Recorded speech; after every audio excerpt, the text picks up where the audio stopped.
O Diogo estava feliz, mas nervoso. Ia finalmente ter um encontro com a Maria. Um encontro com que ele sonhava e antecipava há muito tempo.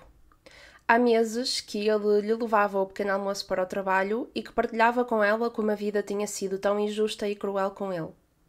Quando a Maria chegou à casa do Diogo, juntos começaram a fazer o almoço. E o Diogo bebeu um copo do sumo que a Maria tinha levado. Depois do almoço, a Maria pediu ao Diogo para se sentar na cadeira. Ela começou a seduzi-lo e a dançar para ele. O Diogo sentou-se, mas começou-se a sentir um bocadinho tonto e sonolento. Tentou manter-se acordado pela Maria.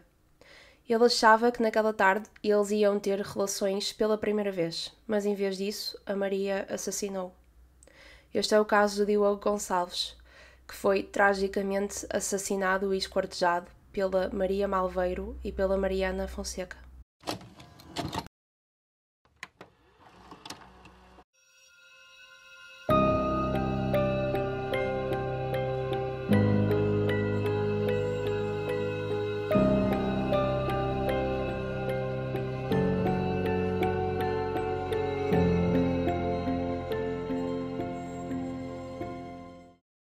O Diogo nasceu no Algarve, numa família simples, humilde e trabalhadora. Normalmente os homens da família trabalhavam a fazer pescados e as mulheres eram empregadas de limpeza. Na sua infância, o Diogo foi um aluno muito esforçado, dedicado, ele tirava, de forma geral, boas notas. Mas quando o Diogo fez 17 anos, aconteceram dois incidentes no mesmo ano que mudaram para sempre a vida do Diogo.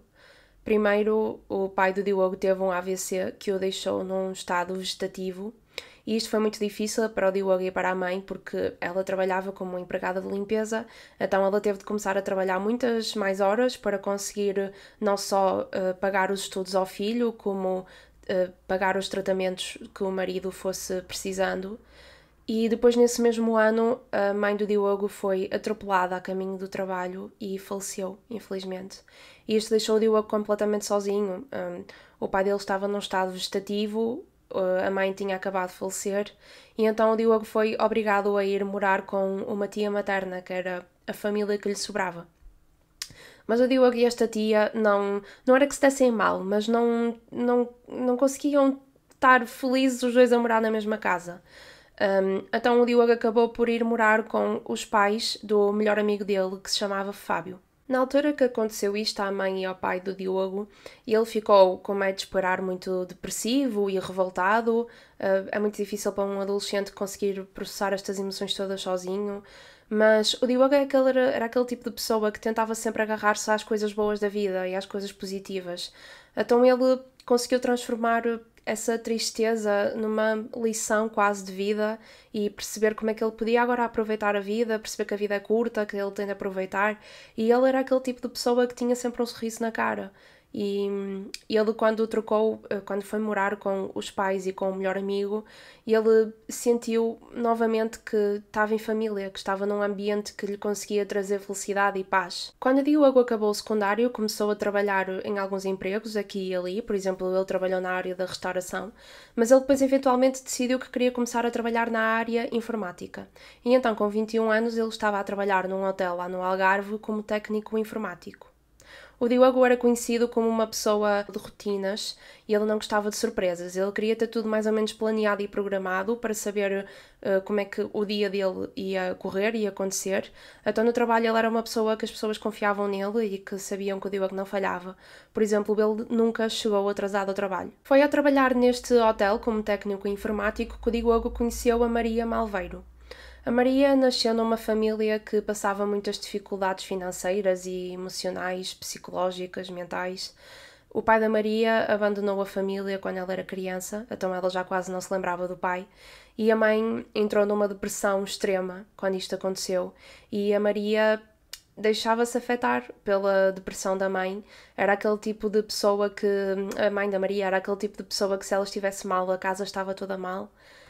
Então pronto, a Maria também não teve uma infância e uma adolescência propriamente saudáveis. A Maria era alta e magra e ela tinha um aspecto muito inocente, muito frágil, mas quando as pessoas a conheciam percebiam que ela não era de todo uma pessoa frágil. Ela era uma pessoa muito ativa fisicamente, ela gostava de fazer exercício, ela chegou a praticar artes marciais e Quando a Maria cresceu, se tornou adulta, percebeu que queria ir para a polícia, então ela candidatou-se para a PSP, mas não conseguiu entrar porque ela tinha uma tatuagem visível, mesmo com um uniforme, e pelos vistos isto é uma das coisas que não deixa as pessoas entrarem para a PSP. Então a Maria contentou-se pela próxima coisa boa a seguir, que era ser segurança privada. E foi aqui que ela foi parar àquele hotel onde já trabalhava o Diogo a ser segurança do hotel, e foi lá então que eles se conheceram em novembro de 2019. Quando a Maria e o Diogo se conheceram, ele tinha 21 anos e ela tinha 19. E toda a gente que trabalhava com eles disse que logo desde muito cedo o Diogo ficou completamente fascinado pela Maria, que ele tinha uma admiração muito grande por ela e que andava completamente encantado atrás dela. Ele levava-lhe o almoço ou o jantar todos os dias, dependendo do turno da Maria. Eles também conversavam muito sobre a vida, porque o Diogo teve uma adolescência muito traumática com o que aconteceu ao pai e à mãe, e a Maria também conseguia partilhar esse sentimento com o Diogo, porque ela também tinha, não é, o pai abandonou-a e a mãe tinha uma depressão muito grave, e então eles conseguiam conversar sobre como a vida era injusta, como a vida era cruel, como eles tinham sofrido tanto os dois, e então eles aproximaram-se muito à base disso. E, por exemplo, o Diogo também, quando soube que a Maria não conseguiu entrar na PSP por causa da tatuagem que ela tinha, a Maria comentou com ele que queria ir começar a fazer os tratamentos de laser para remover a tatuagem, e o Diogo disse-lhe que não se importava de ir com ela todos os meses a Lisboa para ela fazer lá o tratamento. Ou seja, ele queria estar sempre disponível para ela, estar sempre lá para ela. Pelas ações que eu acabei de descrever, acho que conseguíamos todos perceber, se estivéssemos lá, que o Diogo estava simplesmente fascinado pela Maria, que ele estava apaixonado por ela. E toda a gente sabia isto, até a própria Maria, ela sabia que o Diogo tinha intenções de um dia se relacionar com ela romanticamente, mas ela, em relação a ele, deixava assim as coisas um bocadinho mais ao aberto. Ela havia dias que lhe dizia que queria ser apenas amiga dele, havia dias que lhe dava esperanças e que lhe dizia que ela tinha acabado de sair de um relacionamento abusivo e que ela ainda não estava preparada para entrar noutro relacionamento do género, a dar a entender que se calhar um dia estará preparada.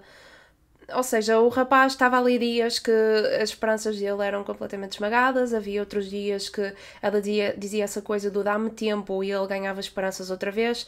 Ou seja, ele estava-se também a deixar levar, a deixar-se iludir pelas falsas esperanças da Maria. Quem já passou por isto sabe que é muito mau estar nesta situação de sentirmos que estamos infinitamente à espera de alguém, e normalmente a pessoa que faz esperar gosta é desta sensação de receber mais atenção, de receber mais carinho, mais mimos, e essa pessoa nem sequer se atreve a dizer mesmo abertamente que não quer nada contigo, porque sabe que muito provavelmente a pessoa que anda atrás dela vai parar de o fazer, e a pessoa que se sente desejada não quer parar de se sentir desejada, não é? E é precisamente isto que estava a acontecer com o Diogo e com a Maria. Ela muitas vezes dava-lhe aquela esperancinha que o deixava todo contente, que lhe dava quase que ânimo para nas próximas semanas continuar atrás dela, e ao mesmo tempo ela não lhe dava nada em troca e nunca acontecia mesmo nada verdadeiramente entre eles os dois. A Maria disse ao Diogo que morava com uma amiga que tinha um namorado que era extremamente controlador, possessivo e ciumento, e que por esse motivo o Diogo não podia ir até a casa da Maria para eles estarem juntos, como amigos, porque se o namorado da amiga descobrisse, toda a gente ia ter problemas, a Maria, a amiga dela e o Diogo. E o Diogo acreditava-se nisto, ele não tinha na verdade motivos para suspeitar que ela estivesse a mentir, ele achava mesmo que era verdade o que ela estava a dizer, que morava com uma amiga. Mas uma vez o Diogo no Facebook viu uma fotografia da Maria a dar um beijo a outra rapariga.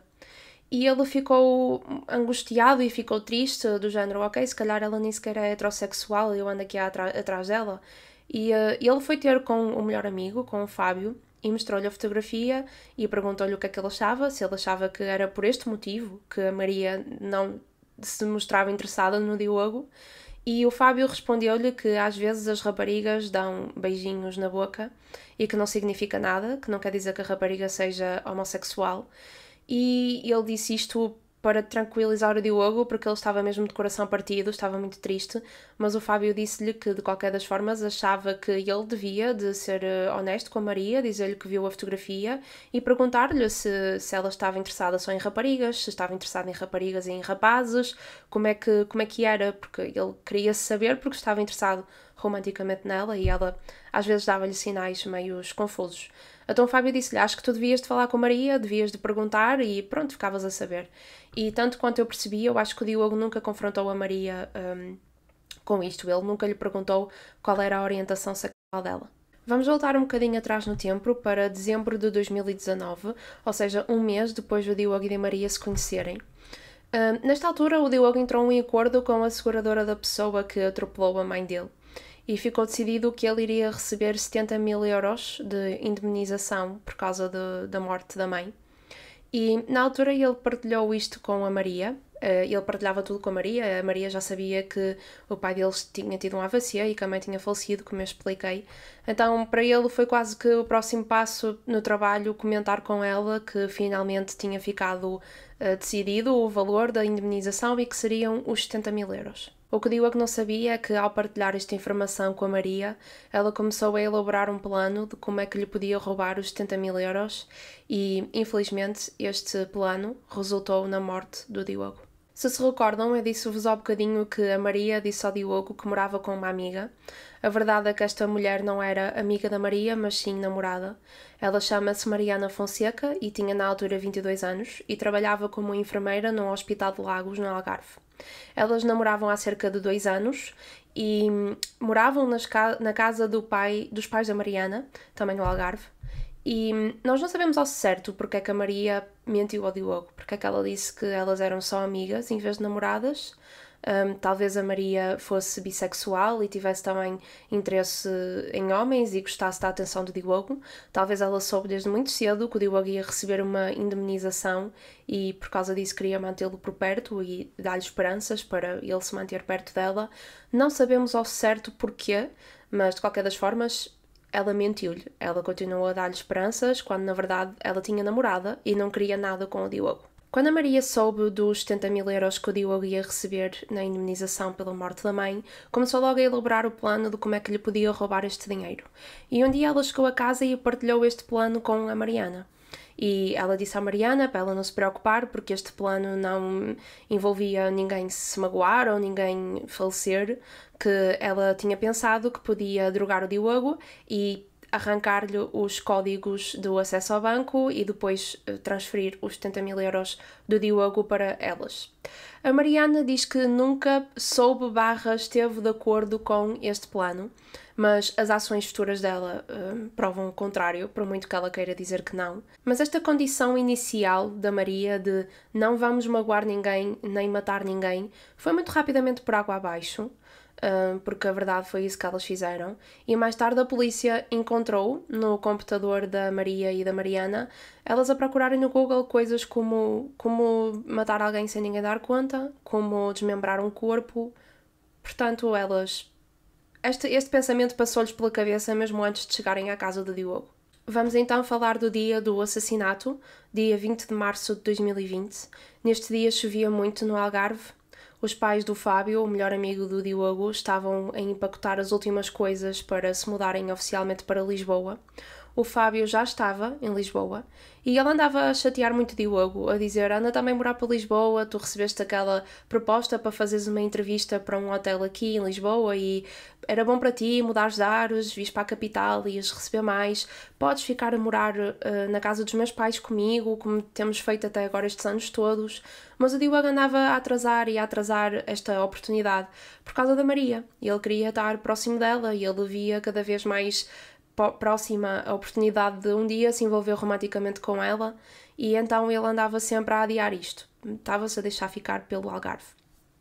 Quando a mãe do Fábio se estava a despedir de Diogo para seguir viagem, reparou que ele estava meio esquisito, ele estava nervoso, meio agitado.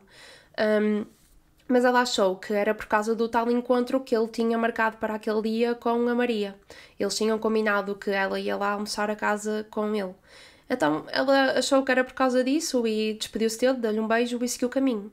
Quando ela estava a chegar a Lisboa, ligou ao Diogo para dizer: olha, a viagem correu bem, está tudo bem, não te preocupes.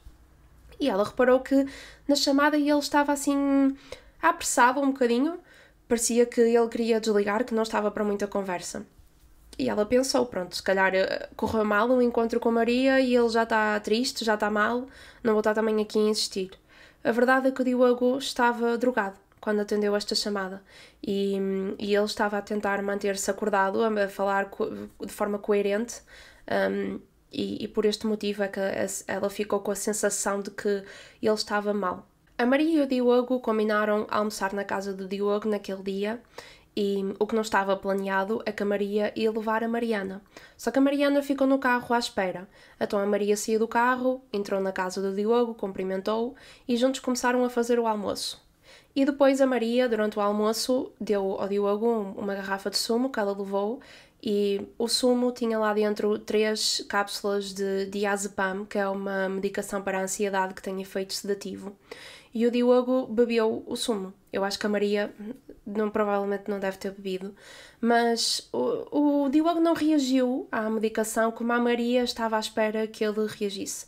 Ela estava à espera que ele ficasse num estado muito sonolento, que lhe desse assim mais aquela atitude de fosse fácil tirar-lhe a informação que ela estava à procura, que neste caso era o acesso à conta bancária dele, mas na verdade tudo o que estava a acontecer era que o Diogo estava a ficar assim meio sonolento, meio aborrecido. Foi nesta altura que a Maria, lá está, começou a seduzir o Diogo, pediu para ele se sentar na cadeira e depois ela prendeu-o com uma corda que levava. Eu acredito que até aqui o Diogo achasse que ela estava a ter intenções de ter relações com ele, porque acho que ela depois começou a simular que ia fazer uma dança para ele, a tirar roupa para ele. Mas depois aqui a Maria começou a fazer-lhe pressão, a fazer as perguntas dos códigos e foi aqui que o Diogo ficou muito confuso, tipo, pera, isto aqui afinal é uma situação diferente daquilo que eu estava à espera.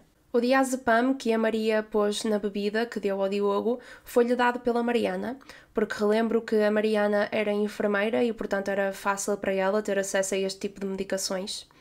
E a ordem de acontecimentos que se segue depende muito de recurso para recurso. Alguns dizem que ambos dizem que a Mariana estava no carro à espera. Por algum motivo ela entrou na casa, talvez ela tenha achado que a Maria estava a demorar muito, se calhar a Maria chamou-a, não sabemos ao certo, mas alguns recursos dizem que quando a Mariana entrou na casa, o Diogo já estava inconsciente. Outros dizem que ela entrou na casa, o Diogo ainda não estava inconsciente, eles olharam um para o outro e só depois é que a Maria deixou o Diogo inconsciente. Mas de qualquer das formas, sabemos que a Maria começou a tentar fazer um mata-leão ao Diogo. E obviamente ele estava amarrado à cadeira, mas tentou dar luta, tentou resistir. E ele conseguiu criar algum tipo de espaço entre o corpo dele e a cadeira. E portanto ele, a cadeira e a Maria caíram todos para o chão. E a Maria diz que foi aqui que ela começou a fazer um mata-leão mal feito. E que por esse motivo ela matou aqui o Diogo.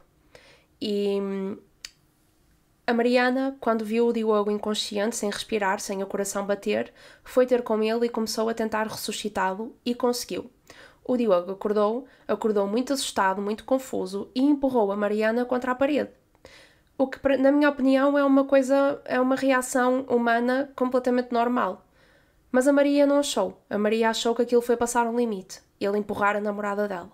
Então a Maria foi ter com ele e voltou a fazer-lhe outro mata-leão, desta vez fatal de vez. O Diogo voltou a perder o pulso, voltou a parar de respirar e desta vez a Mariana não o ressuscitou. A Mariana disse que quando o Diogo acordou e a empurrou, a Maria a mandou sair da sala, a mandou ir para um quarto. E que, portanto, da segunda vez que a Maria fez um mata-leão ao Diogo que o matou, que a Mariana não viu, que ela não estava presente. Isto depois é um argumento muito grande em tribunal, ela dizer: eu nem sequer estava lá, que culpa é que eu tenho. Mas pronto. Durante este processo todo, em alguma altura o Diogo deu os códigos de acesso à Maria. Nós não sabemos se ele teve medo, se ele achava que se lhe desse os códigos ela o deixava em paz, não sabemos bem como que ela conseguiu, mas sabemos que ela teve acesso aos códigos. Só que depois a Maria e a Mariana começaram ali a pensar: nós temos os códigos, mas hoje em dia tudo se faz com dados biométricos, que é, por exemplo, nós queremos desbloquear o nosso telemóvel, utilizamos a impressão digital. Nós queremos aceder ao banco, usamos a impressão digital, ou então faz aquele scan da nossa cara, ou Face ID, o que seja. Então é o que a Maria teve a brilhante ideia de fazer.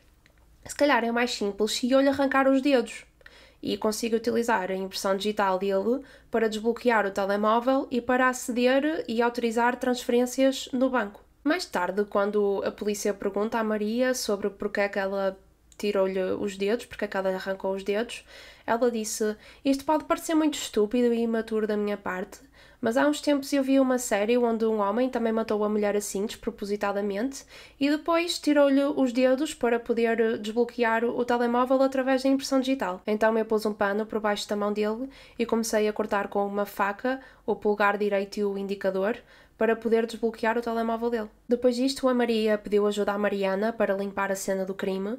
Obviamente, cortar dedos faz sangue, apesar de que a Maria depois disse à polícia que estava à espera que houvesse mais sangue do que o que houve, que ela ficou surpresa.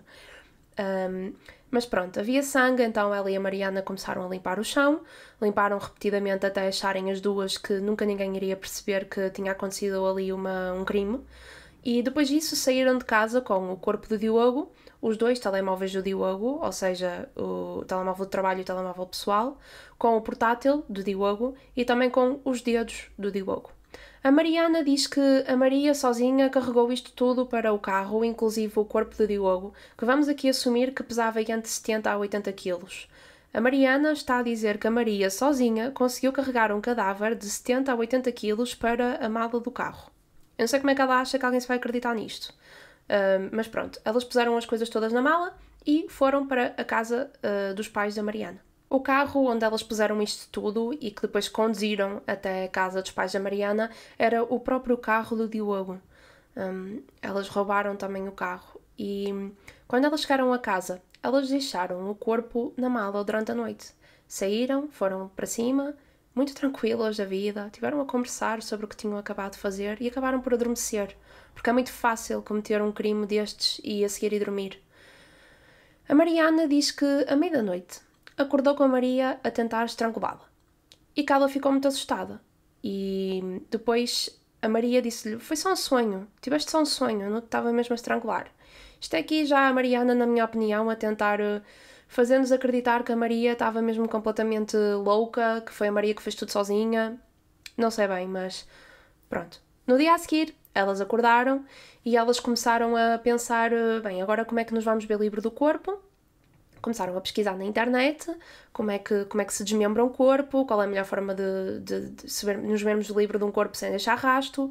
E foi aqui que elas tiveram as duas a brilhante ideia de se inspirarem na série Dexter. A série Dexter é uma série americana sobre um especialista forense que durante o dia trabalha para a polícia e durante a noite ele próprio é um assassino em série, onde ele mata as pessoas pela própria justiça, pessoas que não conseguiram ser postas na cadeia pelo sistema judicial, então ele mata-as. E acho que ele lá na série tem alguns padrões, eu nunca vi a série, mas acho que ele tem alguns padrões depois como é que se vê livre do corpo e essas coisas todas. Fala, por exemplo, nos registros dentários, que se a vítima ficar com os dentes, depois é fácil de identificar o cadáver. Então elas pensaram assim em diferentes formas de como é que podiam resolver o problema e foi aqui que a Maria pensou que podiam esquartejar o corpo. Mais tarde a Maria disse à polícia: "Inspirei-me na série Dexter, comecei a pensar num desmembramento e no corpo e aquilo que pudesse identificá-lo. Pensei em tirar-lhe os dentes por causa do registro dentário, mas ele tinha a língua de fora e então eu não conseguia ver os dentes e pus essa ideia de lado."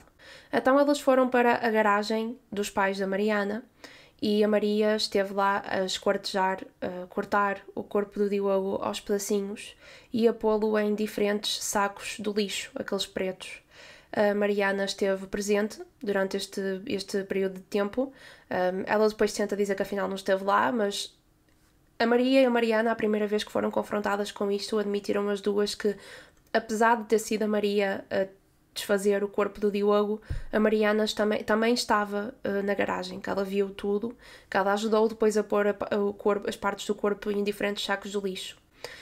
Depois disso, nessa mesma noite, elas foram as duas mais uma vez no carro do Diogo, com os sacos de lixo lá dentro, cheios de pedacinhos do corpo, e foram espalhar os sacos por diferentes zonas do Algarve. Primeiro foram até Sagres, atiraram um saco por Ravina e o saco acabou por ir parar a mar, e depois foram até Tavira e deixaram lá também um dos sacos. Elas também deixaram o carro de Diogo estacionado à beira de uma ravina para que depois a polícia pensasse que talvez o Diogo se tivesse suicidado.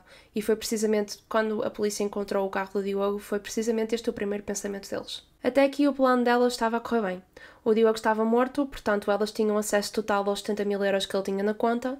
Elas, nos próximos dias, andaram a gastar o dinheiro dele à vontade. Elas levantavam todos os dias 400 euros, que é o limite máximo diário aqui em Portugal, e elas também fizeram transferências para a conta delas. Depois elas, por exemplo, mandaram por MBWay da conta do Diogo para a conta delas, a utilizar os dedos que tinham arrancado ao Diogo, as impressões digitais. São mesmo inteligentes. Então elas não conseguem perceber que a polícia, a partir do momento que tivesse acesso à conta de Diogo, eles iam perceber que foram elas, porque a transferência por MBWay diz lá qual é o número do destinatário. Então eu não sei muito bem qual era o plano delas.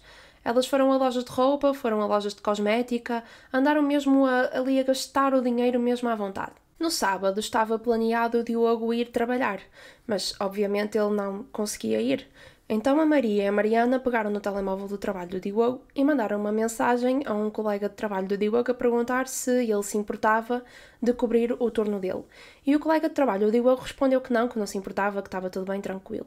Mas passado umas horas, o chefe do Diogo começou a tentar ligar-lhe repetidamente e a mandar mensagens a explicar que na altura era a pandemia, toda a gente estava fechada em casa, tinha acabado de ser declarado o estado de emergência e, portanto, o hotel ia fechar temporariamente. E então o chefe do Diogo estava basicamente a dizer-lhe: como nós vamos fechar, eu preciso mesmo que toda a gente venha aqui para tratar de umas coisas, para correr tudo bem durante o período que estivermos fechados. Mas o Diogo não atendia às chamadas, não estava a responder e, eventualmente, a Maria acabou por, através do telemóvel do Diogo, a fazer-se passar por ele, responder ao chefe do Diogo a dizer que não ia trabalhar mais, que se queria despedir, e também mandou uma mensagem através do telemóvel do Diogo para o tal colega de trabalho que lhe ia supostamente cobrir o turno, a dizer que tinha conhecido uma rapariga na França, que estava apaixonado e que ia se mudar para a França e que, portanto, não ia trabalhar mais. Como nós falamos no início do episódio, o Diogo era uma pessoa extremamente de confiança, responsável, então estava a ser tão estranho para os colegas de trabalho dele e para o chefe dele ele não atender os telemóveis, não querer falar por chamada, e ele dizia mesmo nas mensagens, tipo, eu não posso falar por chamada, mas eu não vou trabalhar mais. E o chefe respondia, tipo, eu estou a achar isto tudo muito estranho, eu preciso que tu me atendas o telemóvel porque eu preciso de ouvir a tua voz, não sei o quê. E outra coisa que o chefe do Diogo achou muito estranho é que o Diogo estava a tratá-lo por senhor. E ele nunca tinha feito isto, ele sempre tratava-o por primeiro nome, tipo Manuel, João. Não tratava por senhor João, nem por senhor Manuel. Então ele estava a achar isto mesmo muito estranho. Aliás, até ali, num recurso que o próprio chefe do Diogo comentou com os colegas de trabalho do Diogo a dizer: parece que alguém lhe roubou o telemóvel e usou a impressão digital dele para agora estar a mandar mensagens por ele. Isto não parece o Diogo. Também nesta altura, os amigos do Diogo, por exemplo o Fábio, o melhor amigo do Diogo, começou a estranhar ele não dizer nada, não responder às mensagens, não atender as chamadas. Sim, ele estava online no Facebook porque a Maria e a Mariana tinham o telemóvel do Diogo e, portanto, podiam pôr-se online para fazer de conta que ele estava vivo, mas no final das contas, do que é que isso adianta se depois ele nunca respondia, nunca atendia, nunca nada? E então toda a gente começou a achar isto muito estranho, os amigos, os colegas de trabalho, e então chamaram a polícia. A polícia começou a investigar e eles encontraram o carro do Diogo abandonado na tal ravina, à beira do mar, e a primeira coisa que eles pensaram foi precisamente aquilo que a Maria e a Mariana queriam, que eles tivessem pensado, que foi o Diogo acabou com a própria vida. E eu não sei se eles não tiveram tempo para depois fazer uma análise ao carro, para perceberem que havia sangue do Diogo na mala e que, portanto, não podia ter sido o Diogo a terminar com a sua própria vida, porque, entretanto, depois as coisas desenrolam-se e a polícia descobre a verdade, mas eu espero que se eles não tivessem descoberto a verdade através da Maria e da Mariana, que eles já tivessem a fazer esse tipo de testes ao carro. Acho que sim. Mas durante este tempo que ninguém sabia onde o Diogo estava, mas que já toda a gente sabia que lhe tinha acontecido alguma coisa, a Maria continuava a falar com os colegas de trabalho sobre o Diogo de forma muito inocente, como se ela própria estivesse preocupada com ele, e até na altura que o carro do Diogo apareceu, ela demonstrou preocupação, mas a dar a entender do género, será que ele acabou com a sua própria vida? Ela trocou as seguintes mensagens com uma colega de trabalho que também conhecia o Diogo. Oi, linda. Afinal, o carro do Diogo foi encontrado perto de Sagres. Já penso o pior. Assim que soube, também pensei no pior. Em Sagres não há nada para fazer.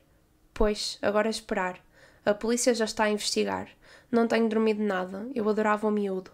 Espero que ele não tenha cometido nenhuma loucura. Como eu disse há bocadinho, a polícia achou ao início que tinha sido um suicídio, mas isto durou poucos dias, porque depois os restos mortais do Diogo começaram a aparecer.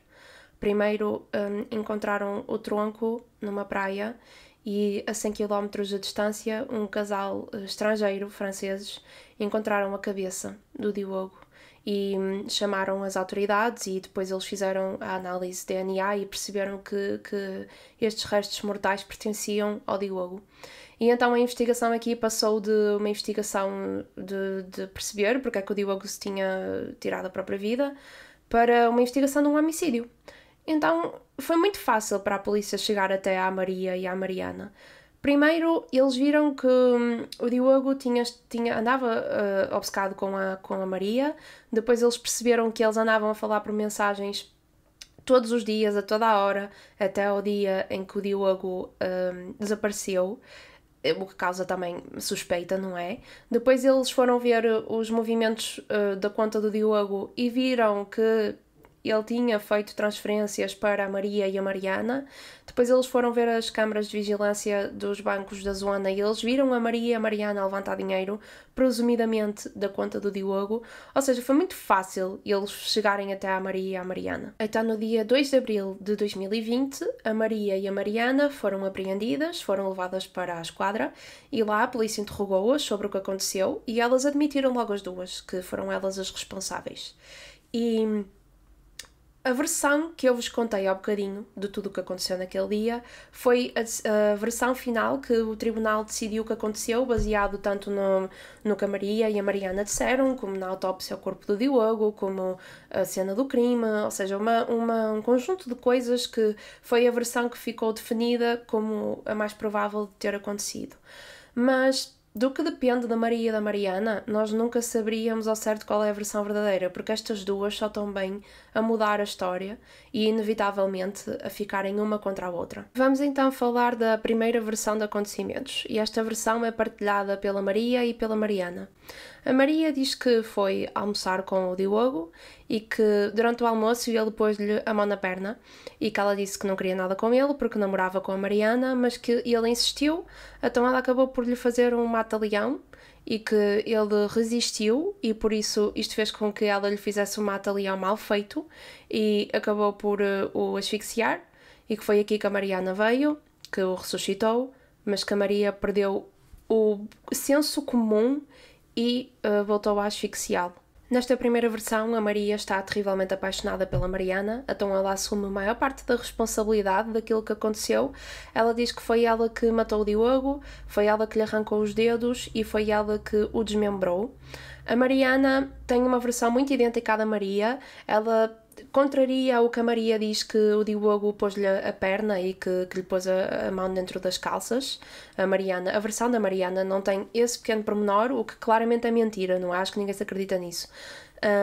Mas para além disso, a versão da Mariana vai muito de acordo com aquilo que a Maria contou.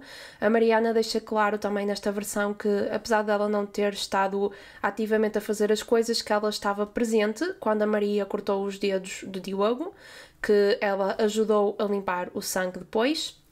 Ela também disse que estava presente quando a Maria desmembrou o Diogo e que ela ajudou a pôr as diferentes partes do corpo nos diferentes sacos e que depois ajudou a espalhar pelo Algarve os diferentes sacos. Elas foram apanhadas no dia 20 de abril de 2020. No entanto, o julgamento só começou no dia 21 de fevereiro de 2021. E na altura que elas foram presas a aguardar o julgamento, elas pediram para ficar na mesma cela. Muito romântico. Só que, não é? Lá desentenderam-se, chatearam-se e separaram-se, trocaram de cela e as versões mudaram aqui um bocadinho porque já não existia esta coisa de eu amo-te e vou-te proteger e vou cobrir a tua versão, o que fosse. E então vou-vos falar agora da segunda versão de acontecimentos. Esta versão é contada pela Mariana e ela aqui tira grande parte da responsabilidade e do envolvimento que ela teve ao cometer o crime.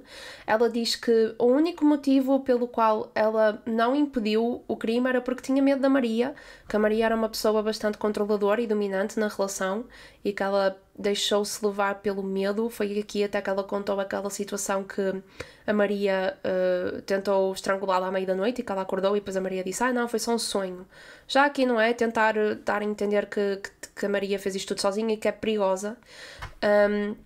A Mariana aqui muda drasticamente a versão. Ela diz que afinal não teve presente quando a Maria cortou os dedos ao Diogo, não teve na garagem quando a Maria desmembrou o Diogo e que também não participou em ver-se livre dos diferentes sacos que continham as partes do corpo do Diogo. Ela aponta que também que nem sequer sabia que o Diogo tinha recebido 70.000 euros, ela não fazia ideia de que isto era um plano para a Maria, que a Maria apanhou-a completamente de surpresa quando a Mariana chegou lá e viu que o Diogo estava inconsciente. E ela disse também que ela nunca fez nenhuma transferência da conta do Diogo para a conta dela, que isso foi só a Maria. A Mariana contou esta versão antes do julgamento para tentar com que algumas das acusações que estavam feitas a ela fossem descartadas. No entanto, não adiantou de nada porque o tribunal acreditou que a versão que ela contou inicialmente, a primeira versão, era mais credível e, portanto, o julgamento avançou conforme estava planeado. Também por esta altura, a Ordem dos Enfermeiros abriu um processo interno para castigarem a Mariana, potencialmente expulsarem-na da Ordem dos Enfermeiros para ela não poder exercer. Isto depois dá muitas voltas, mas foi nesta altura que eles abriram este tal processo disciplinar. Tanto os advogados da Maria como os advogados da Mariana queriam que elas fossem absolvidas do crime porque temiam contaminação de provas. Eles achavam que potencialmente pudesse ter lá estado uma terceira pessoa que pudesse ter influenciado as provas, que a polícia não analisou bem as provas. Pronto. O tribunal ignorou completamente isto, não faz sentido nenhum, elas confessaram. Então, tudo avançou conforme estava planeado e, obviamente, elas não foram absolvidas de todos os crimes. Como referi, o julgamento começou então no dia 21 de fevereiro de 2021 e ele aconteceu no Tribunal de Portimão, no Algarve. E a Maria não falou nas primeiras audiências, ela manteve-se muito calada e, em vez disso, ela chorava descontroladamente, ela passou o tempo todo a chorar. Os advogados dela disseram que ela estava muito instável emocionalmente, que estava muito mal. E no início a Mariana falou logo, só que ela esperava que a Maria saísse, ou seja, que já não fosse preciso estarem lá as duas, para ela falar. E ela continuou muito na base daquilo da segunda versão. Ela continuou a dizer que ela não teve o envolvimento como eles achavam que ela teve, que ela não esteve presente naqueles momentos fundamentais. Voltou a reforçar que ela nem sequer sabia que o Diogo tinha recebido os 70.000 euros, que foi tudo o plano da Maria, que foi toda a Maria que fez tudo, que apanhou de surpresa. Basicamente repetiu aquilo tudo que tivemos a falar há bocadinho. Para além disso, ela também disse o seguinte: se pudesse voltar atrás, voltava. Eu não matei o Diogo, eu nunca seria capaz de matar ninguém. A Mariana também diz que depois da Maria ter matado o Diogo, que a Maria lhe disse que sabia que a Mariana não tinha culpa de nada, que sabia que a Mariana não tinha feito nada, mas que a Maria precisava da ajuda dela para limpar a cena toda e para acabar o processo que tinha começado. E a Mariana concordou, ou seja, ela aqui ia dar a entender que a própria Maria tinha noção que a Mariana não teve culpa de nada, que simplesmente estava no sítio errado à hora errada, quase que completamente a ignorar tudo aquilo que ela fez a seguir, não é? Isto até parece que desculpa alguma coisa. Ela diz também que a Maria levou o corpo do Diogo sozinho para a mala. Pronto, ela aqui volta a dizer que eu nem sequer levei o corpo para a mala do carro, foi só a Maria, como se isso fosse humanamente impossível. A Maria era uma pessoa magrinha, apesar de ter força, 70, 80 quilos sozinha é um bocado difícil. Quando o advogado da Mariana foi questionado porque é que a Mariana tinha mudado assim tão drasticamente a ordem dos acontecimentos, e ele disse: um marido não pode ser obrigado a denunciar a mulher. Tipo, a dar a entender que a Mariana até ao momento estava a levar com um bocadinho da culpa, porque estava num relacionamento com a Maria, e que agora que elas já não estavam juntas, a Mariana podia falar abertamente e dizer a verdade daquilo que tinha acontecido. A verdade, não é? Ao fim de algumas sessões, a Maria finalmente falou, e esta é então a terceira versão de acontecimentos para a mesma tarde. A Maria, nesta versão, também mudou drasticamente a história.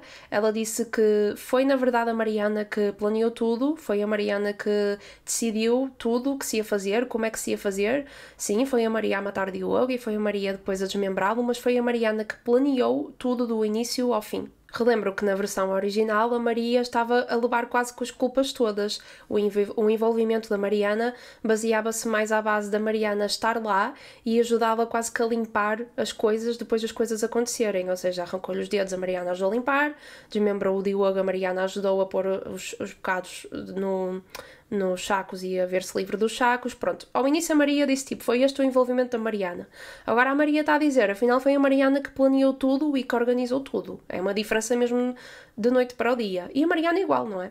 No dia 27 de abril de 2021, a Maria foi condenada a 25 anos de prisão, que é a pena máxima em Portugal, e ela foi condenada por uma carrada de crimes. Eu vou ter de ler porque é mesmo muita coisa. Então, ela foi condenada pelo assassinato do Diogo, depois pela profanação de cadáver, ou seja, o desmembramento, depois o crime de furto, ou seja, ela ter roubado o dinheiro do Diogo, burla informática, que foi aceder ao telemóvel e à conta bancária do Diogo, burla de comunicações, que foi falar com os colegas, amigos do Diogo a fazer-se passar pelo Diogo, o uso e roubo do veículo, ou seja, ter roubado o carro do Diogo, que se vocês se lembram, elas fizeram isto tudo no próprio carro do Diogo. E, finalmente, detenção de uma arma proibida, porque provou-se que uma faca que foi encontrada na cena do crime pertencia à Maria e é uma arma branca. Para o tribunal estava claro, então, a Maria teve clara intenção e planeamento no que toca ao assassinato e todo este plano para roubar o dinheiro do Diogo. Por outro lado, eles não consideraram que a Mariana estivesse na mesma posição. Eles não acharam que a Mariana teve, lá está, esta intenção e planeamento, e então ela acabou por ser absolvida no que toca ao crime de ter assassinado o Diogo. No entanto, ela foi na mesma condenada a 4 anos, porque eles consideraram que ela esteve envolvida no desmembramento, depois também na burla informática, que é aceder ao telemóvel e à conta do Diogo, e também a burla de comunicações, ou seja, contactar os colegas de trabalho e os amigos do Diogo a fazer de conta que era o Diogo. Então ela recebeu 4 anos. Só que a Mariana recebeu pena suspensa. Eu não percebo muito este assunto, por isso se alguém perceber mais, por favor, diga nos comentários, mas por aquilo que eu consegui compreender, a pena suspensa pode ser aplicada quando alguém recebe uma sentença menor que 5 anos.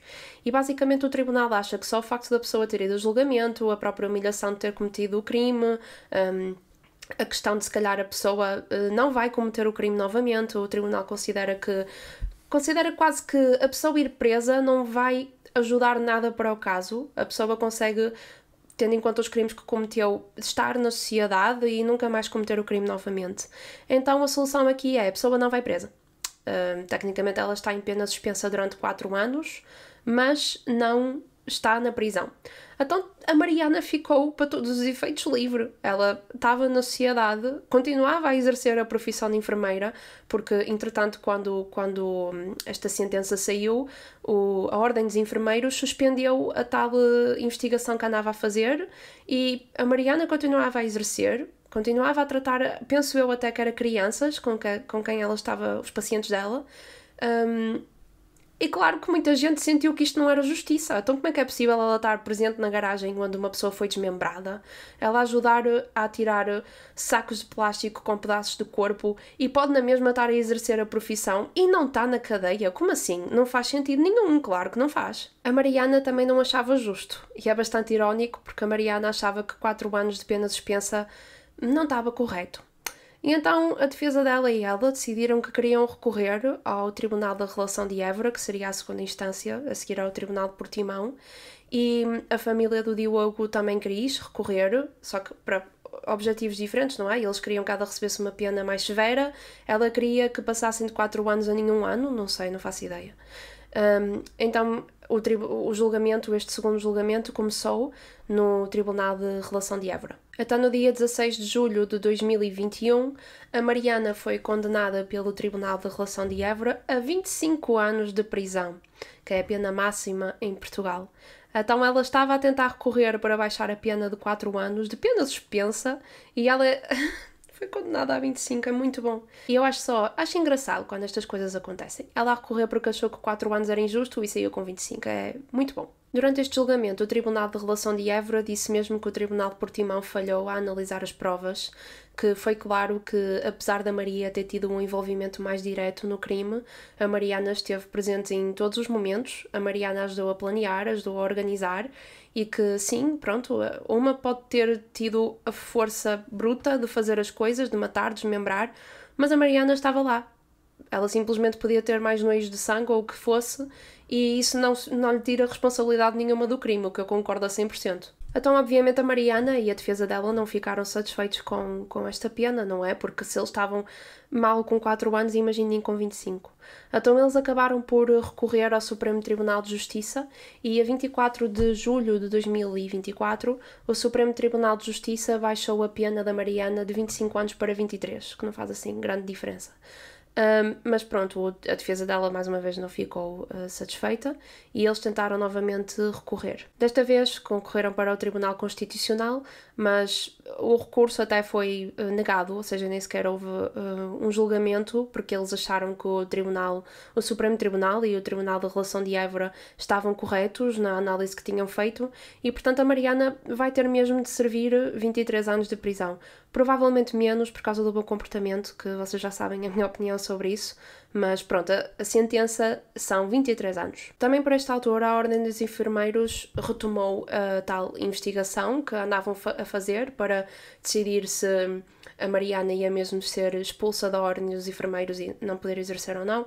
Eu não percebo muito bem o que é que havia para investigar ou analisar, parece-me bastante óbvio que a partir do momento que uma pessoa é condenada à prisão por homicídio, parece-me bastante óbvio que a pessoa não devia de estar a exercer uma profissão como ser enfermeiro.